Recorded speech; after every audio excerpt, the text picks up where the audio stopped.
بلکہ یہاں یہیں پر دیکھیے، دور نہ جائیں آپ، کہ ہماری اردو میں ابتدا میں جو ہمارے پرانے شاعر ہیں، ولی ہیں، بہت پرانے شاعر ہیں، تو انہیں اگر آپ دیکھیں اور دوسرے شاعروں کو دیکھیں تو وہ اپنے شاعری کی تعریف خود تعلی کے طور پر کیا کرتے ہیں، کس طرح سے کرتے ہیں. تو آپ دیکھیں کہ وہ شعر کہتے ہیں ولی صاحب، اے ولی صاحب سخن کی زباں، اے ولی صاحب سخن کی زباں، بزم معنی کی شمع روشن ہے، بزم معنی کی شمع روشن ہے. صاحب سخن کی زبان، زبان دیکھ رہے ہیں. اب دیکھیے مصفی کیا کہتے ہیں، اے مصفی ہر ایک کو سخن کا غرور ہے، اے مصفی ہر ایک کو سخن کا غرور ہے، طرز سخن سے ہر کوئی آگاہ ہی نہیں.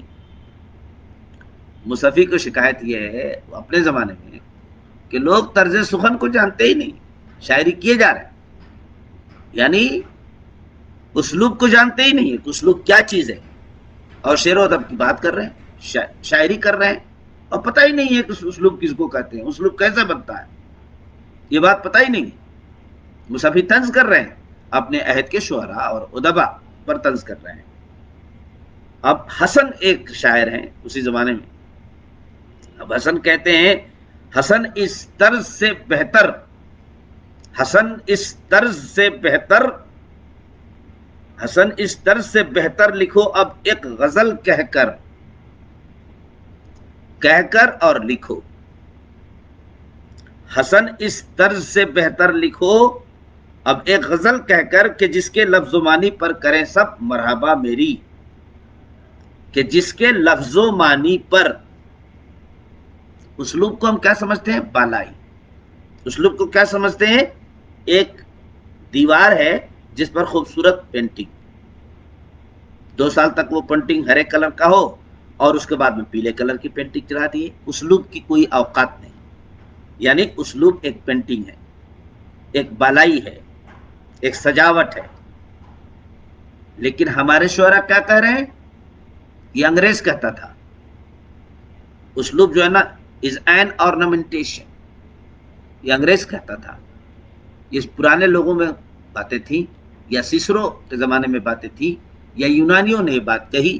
لیکن ہماری اردو میں ابتداً اور عربی اور فارسی میں بھی بہت جلد لوگوں نے یہ سمجھ لیا کہ اسلوب صرف آرائش و زبائش نہیں ہے، ornamentation نہیں ہے، ڈریس اپ تھاٹ نہیں ہے، بلکہ اس کا رشتہ معنی سے ہے.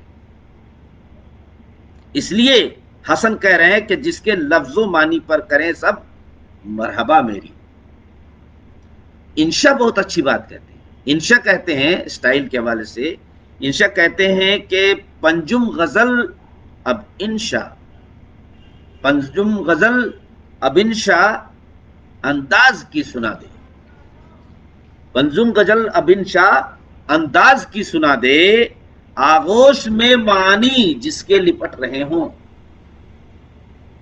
یعنی ایک ایسے اسلوب میں پنجم غزل سناؤ، یہ 5ویں غزل جو سنانے والے ہو وہ ایسے اسلوب میں سناؤ کہ اس کو سننے کے بعد لگے کہ اسلوب کے آغوش میں معنی بھرے ہوئے ہیں. What does it mean? It means style is not a dress of thought. Style is not an ornamentation. یہ صرف دکھاوے کی چیز نہیں ہے، یہ صرف بناوٹ کی چیز نہیں ہے، یہ شعر و ادب کی رگوں میں داخل ہے اور اس کے معنی کے نظام کو درست کرنے والا ہے. اسی لیے میں نے اس کی تعریف کی ہے اسلوب کی، کہ اسلوب معنی کا چہرہ ہے. Style is the face of meaning. اسلوب معنی کا چہرہ ہے. میری ناظرین کو میں یہاں ٹھہر کر ایک بات بتا دوں کہ اسی سال 5-6 مہینے کے اندر میری کتاب شائع ہو کر کے آئے گی اسلوبیات کے حوالے سے، لیکن اس کا نام میں نے اسلوبیات نہیں رکھا ہے، اس کا نام رکھا ہے تنقیدی اسلوبیات۔ اس پر بہت سے لوگ کہہ سکتے ہیں بھئی تنقیدی اسلوبیات کیوں نہیں؟ تو میں نے کہا کہ آپ شعر و ادب کا تعین یا تعین قدر کن بنیادوں پر کرتے ہیں؟ موضوع کی بنیاد پر؟ اگر موضوع کی بنیاد پر کرتے ہیں تو موضوع تو انہیرنٹ، شعر و ادب کا انہیرنٹ حصہ تو ہے نہیں، وہ تو ہر جائی ہے۔ اگر موضوع مخصوص کر دیا جائے ادب کا تو پھر ہم مانتے ہیں کہ موضوع کی بنیاد پر آپ شعر و ادب کی جانچ پرکھ کریں کہ یہ فہرست ہے، 50-100 موضوعات ہیں، اسی پر شاعری ہوگی اور اسی پر ادب لکھا جائے گا اور اسی پر ناول لکھا جائے گا، تب تو یہ بات کر سکتے ہیں آپ، تب تو بات صحیح ہے یہ۔ تو موضوع کی بنیاد پر تو آپ شعر و ادب کا تعین کر نہیں سکتے، اگر اس بنیاد پر کریں گے تو بہت بڑی بات ہاہاکار مچ جائے گا، کیونکہ کوئی آدمی جو ہے نا اس وقت جو ہے نا جو موضوعات ہیں، جو مسائل ہیں، اس پر نہیں لکھے گا تو آپ کہیں گے کہ تو یہ تو ادیب ہی نہیں ہے۔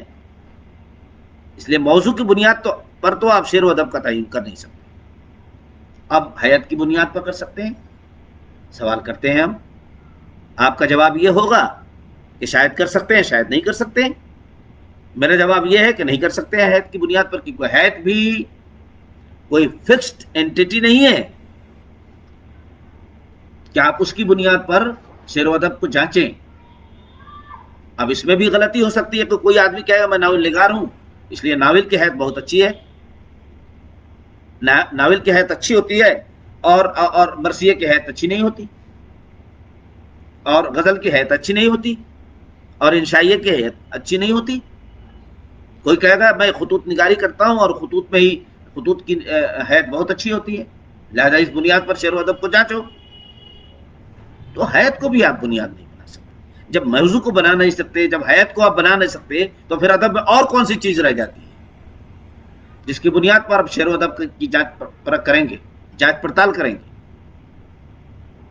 صاحبوں، شعر و ادب میں جانچ ہوتی ہے، اور پیمانہ جو بنایا جاتا ہے فن پاروں کو جانچنے کا، وہ نہ موضوع ہوتا ہے نہ حیت ہوتی ہے۔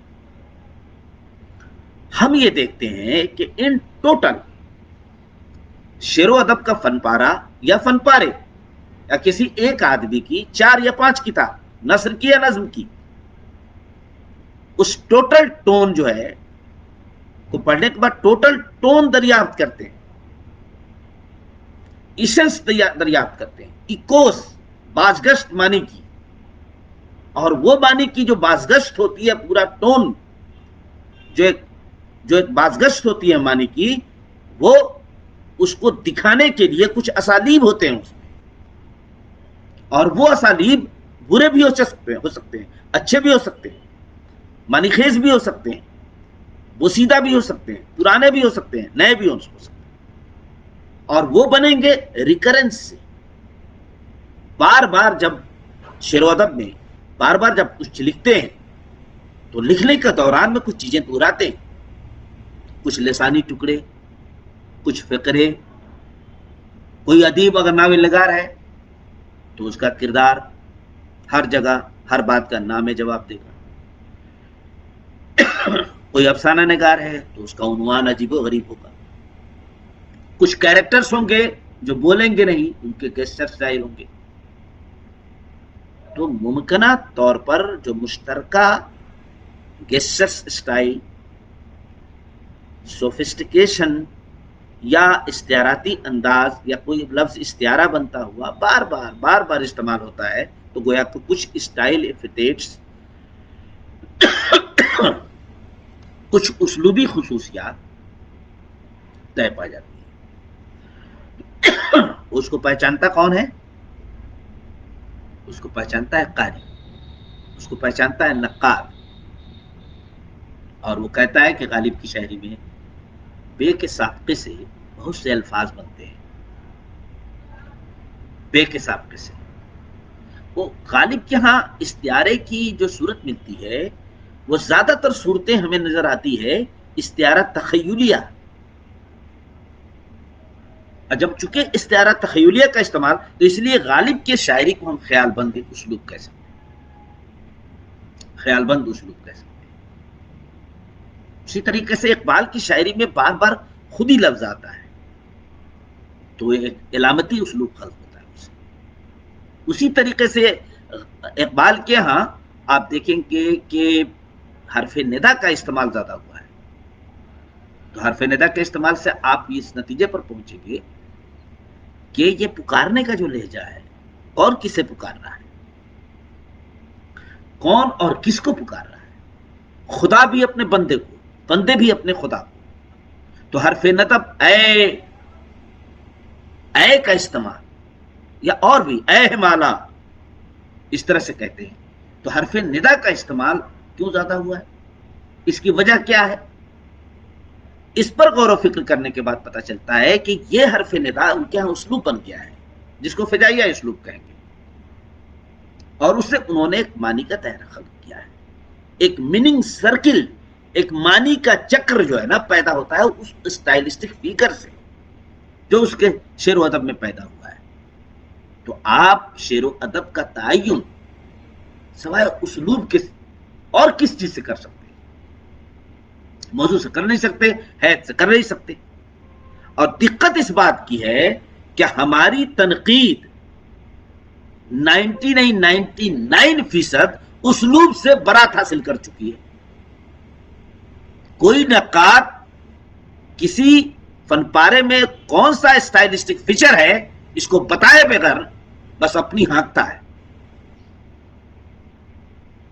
اور خواہ مخواہ کا سیاسی سماجی مسائل، ارے بھائی سیاسی سماجی مسائل کے لیے بہت سی کتابیں پڑھی ہوئی ہیں. ہم ادب میں سیاسی سماجی مسائل کو اس طرح پیش کریں نا جس طرح سے فیض پیش کرتے ہیں، جس طرح سے مخدوم پیش کرتا ہے. ایک چمیلی کے منڈوے تلے دو بدن پیار کی آگ میں جل گئے، جس طرح سے فیض اور مخدوم پیش کرتا ہے. سیاسی اور سماجی مسائل سے اور موضوع سے فرار تو ممکن ہی نہیں ہے. اس کے بغیر تو شعر و ادب کا تعین، شعر و ادب لکھا ہی نہیں جا سکتا. تو آپ دیکھیے، میں صرف اور صرف اپنی گفتگو اس بات پر ہی مرکوز رکھوں گا کہ مغربی ادب کو پڑھنے سے پہلے ہمارے جو بڑے بڑے جید نقاد فی زمانہ 50-60 سال کے درمیان جو ورک کر رہے ہیں اور 50-60 سال سے پہلے ان کے جو پیش رو تھے، ان سب نے کولونیل مائنڈ کے اثرات سے اپنے آپ کو آزاد نہیں کیا. صرف سر سید کا رونا رونے سے کام نہیں چلے گا کہ سر سید کو گھیرے میں لے لیں کہ وہ مغرب پرست ہیں اور حالی پر اعتراض کریں. آپ کیا بیچ رہے ہیں؟ آپ کیا کر رہے ہیں؟ آپ نے اب تک کیا کیا سوائے مغرب کی کے چبائے ہوئے نوالے کو، چاہے میں ہوں اور چاہے میرا استاد، سوائے مغرب کے چبائے ہوئے نوالے کے اور کیا چبایا آپ نے؟ تو پھر سر سید پر کیوں اور حالی پر کیوں اعتراض؟ وہ لوگ جو دن رات مغربی ادب کو پڑھتے ہیں اور دن رات اپنے مشرقی ادب کی جانچ پرکھ مغربی حوالوں سے کرتے ہیں، وہ لوگ سر سید پر اور وہ لوگ حالی پر اعتراض کرتے ہیں اور کہتے ہیں کہ ہم کولونیل مطالعہ کر رہے ہیں. وارے آپ کا کولونیل مطالعہ، یہ کولونیل مطالعہ بھی مغرب نے ہی آپ کو سکھا دیا ہے. تو دیکھنا یہ چاہیے تھا کہ کیا ہمارے یہ تذکرہ نگار جو اس زمانے کے شاعروں کے بارے میں چھوٹی چھوٹی عبارتوں میں ان کے خصائص بیان کرتے تھے، کیا وہ خراب کام کر رہے تھے؟ کلیم الدین احمد کو تو آپ نے پڑھ لیا، تذکرے تو بالکل بیکار چیز ہے، اس کو پڑھنے سے کیا فائدہ ہوگا؟ اور ہماری نئی نسل کو گمراہ کر دیا. اور ہمارے یہ بڑے بڑے سو کال نقاد لوگ، انہوں نے بھی کبھی توجہ نہیں دی کہ اس کو ڈھنگ سے پڑھیں. ارے بھائی کوئی ڈکشنری تیار کر دیں کہ ہمارے تذکروں میں جتنی اصطلاحیں استعمال کی گئی ہیں شاعری کو سمجھنے کے لیے اور شاعروں کے وظائف کے سلسلے میں، ان کے اوصاف کے سلسلے میں جتنی اصطلاحیں استعمال کی گئی ہیں، ان اصطلاحوں کے لیے ایک ڈکشنری بنا دیں. ہم نے بھی نہیں بنایا، ہم نے بھی کچھ نہیں کیا، لیکن میں نے اپنی کتاب میں جو تنقیدی اسلوبیات نام کی جو میری کتاب آ رہی ہے اس میں تھوڑی سی اسٹڈی میں نے کی ہے جو آپ سے شیئر کرنا چاہتا ہوں۔ وہ یہ ہے کہ ہمارے تذکرہ نگار کچھ اصطلاحیں استعمال کرتے ہیں۔ میں ذرا سوال کرتا ہوں، مثلاً میں غالب ایک شعر کہتے ہیں کہ ہرگز کسی کے دل میں نہیں ہے میری جگہ، ہرگز کسی کے دل میں نہیں ہے میری جگہ، میں ہوں کلام نغز ولے ناشنیدہ ہوں، میں ہوں کلام نغز۔ یہ نغز گوئی کیا ہے؟ نغز کس کو کہتے ہیں؟ جو غالب کہہ رہے ہیں کہ میں ہوں کلام نغز، اس پر علی رفعت فتحی کا ایک مضمون ہے، صرف فکشن میں نغز گوئی، اس کے علاوہ میں نے کہیں نہیں دیکھا کہ نغز کیا ہے۔ بھلا یا برا ہماری نئی نسل سے تعلق رکھنے والے ظہیر رحمتی کی کتاب میں اس کے بارے میں بتایا گیا ہے کہ نغز کیا ہے، نغز گوئی کس کو کہتے ہیں۔ اور غالب کہتا ہے اپنے کہ میں ہوں کلام نغز۔ کلام نغز اس کو کہتے ہیں کہ جب آپ سنیں تو آپ کو لگے کہ بالکل نئی آواز ہے، یہ آواز کہیں نہیں سنی گئی ہے، یہ کیفیت ہوتی ہے کلام نغز۔ کلام نغز کا مطلب ہوتا ہے کہ جو پہلے نہ سنا گیا ہو، ایک طرح کا مائنڈ اسٹائل ہے۔ یہ تھوڑی بہت وضاحت تو کی ہے ہمارے علی رفعت فتحی نے، لیکن بہت زیادہ نہیں۔ اس کو مائنڈ اسٹائل سے جوڑا جا سکتا ہے۔ کلام نغز مطلب عجیب و غریب چیز کو کہتے ہیں، نادر چیز کو کہتے ہیں۔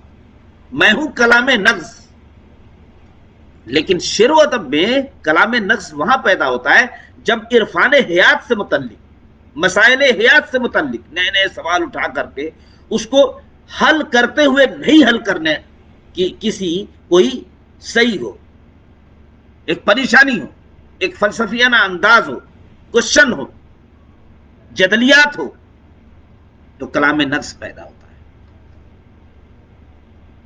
اس کو کلام نغز یعنی کائنڈ آف اسٹائل، ایک طرح کا اسٹائل ہے یہ۔ اور اس کے بارے میں کون کہہ رہا ہے؟ غالب کہہ رہا ہے۔ اور یہ بات کس نے استعمال کیا ہے؟ آپ میر کا تذکرہ پڑھ لو، آپ حسن کا تذکرہ پڑھ لیجئے، میر حسن کا، آپ میر تقی میر کا تذکرہ پڑھ لیجئے، آپ مصطفی کا، بار بار استعمال کرتے ہیں کلام نغز۔ یہ اصطلاح ہمارے پاس اصطلاح ہے، اور ہے تو اس کا استعمال ہمارے نقادوں کو کرنا چاہیے تھا، اسی بھاشا میں بولتے جس بھاشا میں ہم صدیوں سے بولتے آئے تھے۔ انگریزی سے اصطلاحیں مشتہر لینے کی ضرورت نہیں تھی، ہمیں ان اصطلاحوں کو زندہ کرنا تھا۔ پیرائے ادا ہمیشہ اسٹائل کہیں گے، چلیے اسٹائل کہہ لیجیے، لیکن اسٹائل کی بہت ساری صورتیں ہیں۔ تو پیرائے ادا کہتے ہیں، پیرائے ادا کیا چیز ہے بھائی؟ کلام کو سجانے کا نام ہوتا ہے پیرائے ادا۔ جب کوئی بات کہے کہ پیرائے ادا، اس کا لاجواب ہے۔ لیکن اور بھی سنیے، اب ادا کس کو کہتے ہیں اور ناز کس کو کہتے ہیں؟ اردو شاعری سے ان دونوں لفظوں سے بھرا ہوا ہے، ادا اور ناز۔ ادا اور ناز میں کیا فرق ہے؟ ادا کہتے ہیں جیسے مسکرانا، ہنسنا، منہ بنا کر چلنا، یا منہ بنا کر دیکھنا، یا کنکیوں سے اشارہ کرنا، یا ایک خاص ادا سے اٹھنا، ایک خاص ادا سے بیٹھنا، کسی چیز کو منہ لینے کی ادا، منہ آہستہ آہستہ چلانے کی ادا، نظریں جھکانا ہے نا، ترچھی نظر کرنا، ہاتھ دبانا، یہ سب ادائیں ہیں۔ جب کسی نائکا میں، غزل کے کسی معشوق میں، شاعر کسی نائکا کی، کسی معشوق کی اداؤں کی ایسی ریکرنس کرتا ہے، ایک مخصوص ادا بتاتا ہے، اداؤں میں سے ایک ادا جو مخصوص ادا ہے، تو ناز پیدا ہوتا ہے۔ اداؤں میں سے مخصوص ادا ناز ہے۔ تو یہ ناز اور ادا کا فرق ہے۔ ادا تھوڑا جنرلائزڈ ہے، ناز مخصوص ہے، یہ سب بولتے ہیں لیکن ہمارے بولنے کا انداز الگ ہو سکتا ہے، آپ کے بولنے کا انداز الگ، سب بولتے ہیں، سب شعر پڑھتے ہیں، شعر پڑھنے کا میرا انداز الگ ہو سکتا ہے، آپ کا انداز الگ ہو سکتا ہے، کون بتائے گا؟ کیوں نہیں سنے، کیوں نہیں جانے ان باتوں کو؟ کیا یہ انگریزی سے کم بڑی بات ہے؟ کیا انگریزی کی کتابوں میں یہ لکھی ہوئی ہے؟ نہیں، ہمارے ایسا ہماری کمی ہے، ہم نئی نسل کو نہیں بتاتے ہیں کہ ہمارے پاس دولت کتنی بڑی ہے، اس دولت کو کیسے ہمیں بچا کر رکھنا ہے۔ تذکرے کی بہت ساری اسٹر، میں اگر کہوں کسی نقاد صاحب سے شاعر پرزور کس کو کہتے ہیں، اور یہ استعمال کیا ہے کس نے؟ میر حسن نے اپنے تذکرے میں، مصیفی نے اپنے تذکرے میں، میر تقی میر نے اپنے تذکرے میں استعمال کیا۔ شاعر پرزوب اور شاعر مربوط کون ہے؟ شہاب الدین ثاقب سے پوچھیے، شہاب الدین ثاقب نے اس پر بات کی ہے۔ میر تقی میر نے ہر جگہ کسی شاعر کو شاعر مربوط کہا ہے، تو ہم شاعر نام مربوط ہیں کیا؟ کون شاعر غیر مربوط ہے؟ جو اس کو کسی کو کہہ رہے ہیں مربوط ہے، اس کے معنی کیا ہوتے ہیں؟ شاعر مربوط کس کو کہتے ہیں؟ آپ مضمون پڑھیے، پورا مضمون شہاب الدین ثاقب کا موجود ہے اس سلسلے۔ اب شاعر مربوط ایک اصطلاح ہے، قادر سخن کس کو کہتے ہیں؟ مطلب آپ کہیں گے قادر مطلب قدرت، یعنی جو سخن پہ قدرت رکھتا ہے اسے قادر سخن کہتے ہیں؟ نہ، یہ تو لغوی معنی۔ اصطلاح میں قادر سخن کا مطلب ہوتا ہے وہ شخص جس کو ہر صنف سخن پر ملکہ ہو شعر کہنے کا، اچھا بڑھیا شعر کہنے کا، بلیغ شعر کہنے کا ملکہ حاصل ہو، مثنوی میں بھی، مرثیے میں بھی، واسوقت میں بھی، مسمن میں بھی، مربع میں بھی، غزل میں بھی، قصیدے میں بھی، ساری صنفوں میں جو شعری صنفیں ہیں ان میں ملکہ حاصل ہو اس کو اچھا شعر کہنے کا، بلیغ شعر کہنے کا، تب اس کو کہیں گے قادر سخن۔ اسی طرح سے شاعر نادرہ گوئے، اب یہ کون ہے صاحب؟ نادرہ کاری تو آپ کہتے ہیں، وہی کلام نغز، جس کو کلام نغز ہے، جس کے ہاں کلام نغز ہے، وہی شاعر نادرہ گو ہے، گو بھی ہے۔ اس کے لیے دو اصطلاحیں استعمال کی گئی۔ اسی طریقے سے محمد رفیع سودا کے بارے میں میر تقی میر کہتے ہیں کہ ہر شیرس طرف لطف رستہ رستہ، طرف لطف رستہ رستہ، در چمن بندی الفاظش گلیمانی دستہ دستہ۔ ہر شیرس طرف رستہ رستہ، در چمن بندی الفاظش گلیمانی دستہ دستہ۔ یہ ذرا فارسی کے اسٹائل ہے نا۔ تو کیا کہہ رہے ہیں بھائی؟ کہہ رہے ہیں کہ ان کا جو شعر ہے وہ رستہ رستہ، راستہ رستہ کا معنی کیا ہے، اور در چمن بندی کا مطلب کیا ہے؟ آپ دیکھیے ہم لوگ بھول گئے، سودا کو میر تقی میر چمن بند شاعر کہہ رہے ہیں، چمن بند شاعر۔ اب یہ چمن بندی کیا ہے صاحب؟ It's a kind of style, یہ اسٹائل ہے ایک طرح۔ یہ اسٹائل کیسے پیدا ہوتا ہے صاحب؟ تو آپ جائیے کتابوں میں دیکھیے، مجھ پر وشواس مت کیجیے، آپ جائیے جا کر کے کتابوں میں دیکھیے، میں اسٹائل کہہ رہا ہوں اسے تو کیوں کہہ رہا ہوں؟ آپ جائیے کتاب دیکھیے، کتاب دیکھ کے پتہ لگائیے کہ چمن بند اسٹائل کیسے پیدا ہوتا ہے۔ تو جب کسی شعر میں چمن کی رعایتیں استعمال کی جائیں اور دور تک کی جائیں اور زیادہ کی جائیں تو شاعر چمن بند ہو جاتا ہے۔ جیسے چمن کی رعایت کیا ہو سکتی ہے؟ جیسے گل ہے، بلبل ہے، گلچی ہے، صیاد ہے، کلی ہے، پتیاں ہیں، کیاریاں ہیں، گھاس ہے، یہ ساری چیزیں اگر استعمال ہو رہی ہیں شاعری میں زیادہ سے زیادہ تو وہ شاعر چمن بند کہا جاتا ہے۔ میں جب ماحولیاتی تنقید پہ کام کر رہا تھا تو مجھے چمن بندی کی جو اصطلاح ہے وہ میرے کام کیا گئی۔ اس کے ماحولیاتی متن کے لیے یہ اصطلاح تو ایک دم بالکل حیات افزا ہے، اس لیے میں نے اس اصطلاح کو بہت بڑی اصطلاح سمجھا کہ ہمارے شعراء چمن بند ہوا کرتے تھے، ماحولیاتی متن خلق کرتے تھے، ان اشتہاروں پر غور کرتے تھے۔ تو کہنے کا مطلب یہ ہے اس طرح سے